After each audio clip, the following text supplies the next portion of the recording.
Praise the lord. ప్రభు నామంలో హృదయపూర్వక వందనాలను తెలియజేస్తున్నాం. దేవుని బిడ్డలారా, క్రైస్తవ జీవితం అనగానే ప్రాముఖ్యమైనటువంటి అర్హతలలో ఒక అర్హత ఏంటో చెప్పంటారా?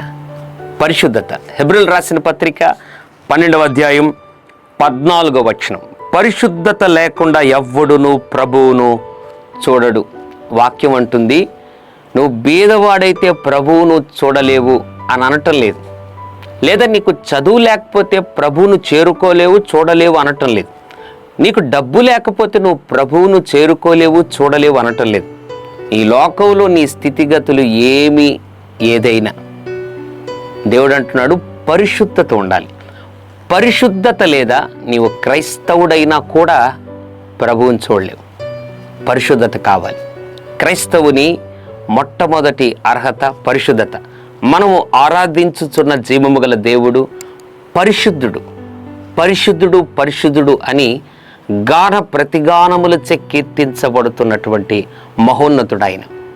ఈ ఉదయకాల సమయంలో పరిశుద్ధత ఉందా? నీ తలంపులలో పరిశుద్ధత ఉందా? నీ ఆలోచనలో పరిశుద్ధత ఉందా? నీ వెళ్తున్నటువంటి ఆఫీసులో పరిశుద్ధంగా బ్రతకగలుగుతున్నావా? కాలేజీలో పరిశుద్ధత ఉందా? ఇంటిలో పరిశుద్ధత ఉందా? ఒంటిలో పరిశుద్ధత ఉందా? పరీక్షించుకో. ప్రభు నీతో మాట్లాడుతుండగా ఆయన రాకడ సమీపించిన కడవరి దినాల్లో మనం ఉన్నాం.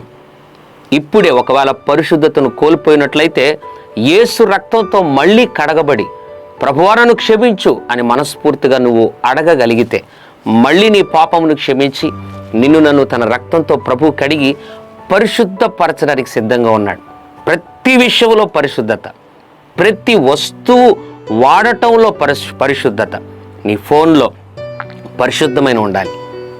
నువ్వు చూస్తున్నటువంటి టీవీలో పరిశుద్ధమైనటువంటివి అంటే వాక్యానికి సంబంధించినవే ఉండాలి.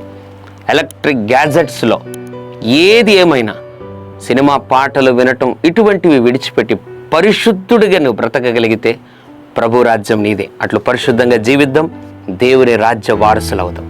తండ్రి, పరిశుద్ధత కొరకు ఎవరైతే ప్రార్థించుచున్నారో ఇప్పుడే పరిశుద్ధత దయచేసి నీ రక్తంతో కడిగి పాపమును క్షమించి మళ్ళీ పరిశుద్ధులు చేయమని, అట్లు రాజ్య వారసులు చేయమని యేసు నామములో ప్రార్థిస్తున్నాం తండ్రి. ఆమెన్. God bless you.